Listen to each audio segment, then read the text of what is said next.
Hai vlogger, di mana saja berada. Pada video kali ini, seperti judul video ini, kita akan membahas tentang tanaman karet.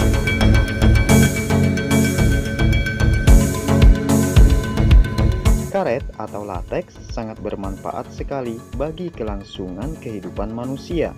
Beragam kegunaan tanaman ini sangat bermanfaat ketika sudah diolah berbagai macam hasil industri pabrik seperti fanbel, ban kendaraan, sel, dan masih banyak lagi yang dihasilkan oleh tanaman ini.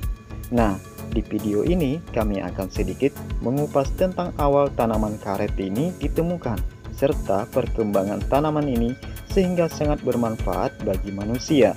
Oke, jangan di skip-skip ya, ikuti terus video ini.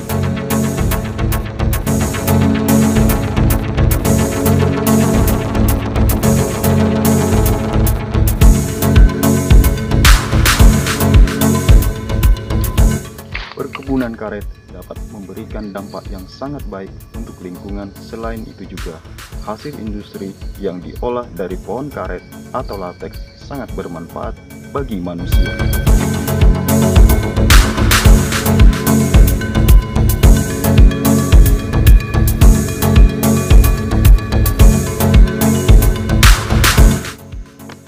Vlogger, tanaman karet ditemukan pertama kalinya pada tahun 1476 oleh Pietro Matteo-Denghira di hutan Amazon, Brasil, Amerika Selatan.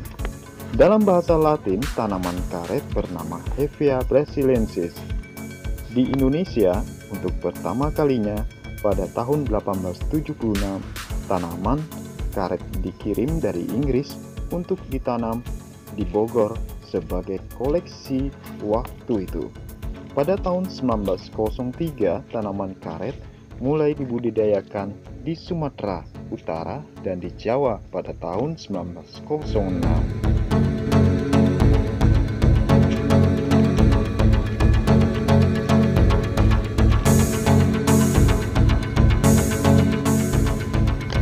Vlogger, tanaman karet merupakan tanaman tahunan yang dapat tumbuh sampai umur 30 tahun. Tanaman ini dapat tumbuh hingga mencapai kemungkinan 15-20 meter. Tanaman ini juga memiliki sifat gugur daun sebagai respon tanaman terhadap kondisi lingkungan yang kurang menguntungkan, yaitu kekurangan air atau di masa kemarau. Tanaman karet yang memiliki sistem perakaran yang ekstensi atau menyebar cukup luas sehingga tanaman karet dapat tumbuh pada kondisi lahan yang kurang menguntungkan.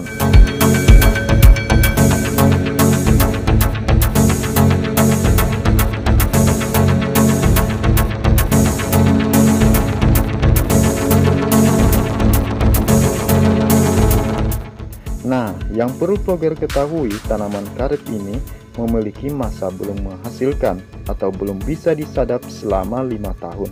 Dan masa mulai disadap pada awal tahun ke-6, dan masa sadap dapat dilakukan selama 5-25 tahun.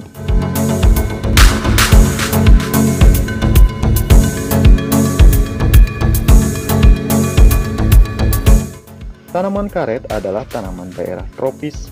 Memang tanaman karet tergolong tanaman yang mudah diusahakan, dan Indonesia sangat cocok dengan tanaman ini.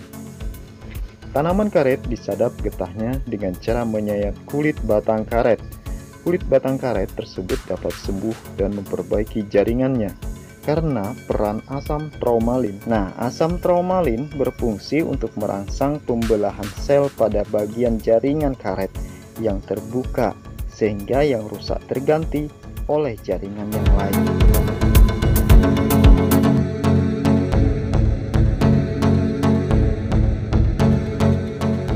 Perkebunan karet dapat memberikan dampak yang sangat baik untuk lingkungan. Pohon karet dapat menyerap gas buangan dan menghasilkan oksigen bagi manusia. Selain itu, pohon karet bisa menyerap gas karbon dioksida. Tanaman karet penting untuk mengatasi rumah kaca seperti pemanasan global.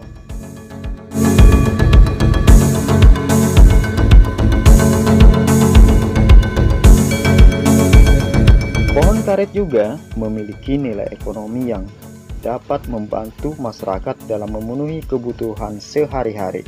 Selain itu, dalam industri sintetis, pohon karet menjadi bahan yang tidak mungkin ditinggalkan manusia.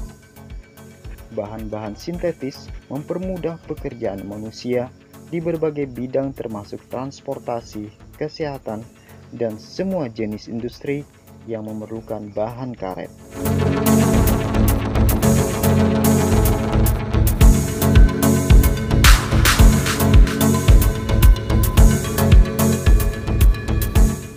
Manfaat lain dari perkebunan karet ini juga dapat membuka lapangan pekerjaan baru untuk penduduk sekitar. Secara tidak langsung juga ikut andil dalam pemerataan penduduk. Sejak tahun 1980-an, industri karet Indonesia telah mengalami pertumbuhan produksi yang stabil. Kira-kira 80% diproduksi oleh para petani kecil. Bagi Indonesia sendiri, tanaman karet memberi pengaruh besar terhadap perekonomian, baik dalam penyerapan tenaga kerja maupun sumber devisa. Terbukti pada tahun 1958, uang kertas Rp100 tercantum tanaman karet yang disadap. Hal tersebut menunjukkan bahwa karet memang sangat dihargai pada saat itu. Saat ini, meskipun relatif kurang berkembang dibanding komoditi lain, terutama kelapa sawit, karet tetap memberi kontribusi signifikan dari sektor perkebunan.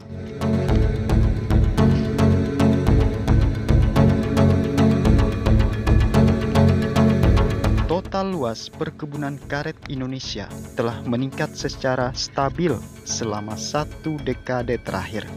Pada tahun 2015, perkebunan karet di negara ini mencapai luas total 3,65 juta hektar. Sekitar 85% dari produksi karet Indonesia diekspor ke negara-negara Asia lain. 5 negara yang paling banyak mengimpor karet dari Indonesia adalah Amerika Serikat, Republik Rakyat Tiongkok, Jepang, Singapura, dan Brasil.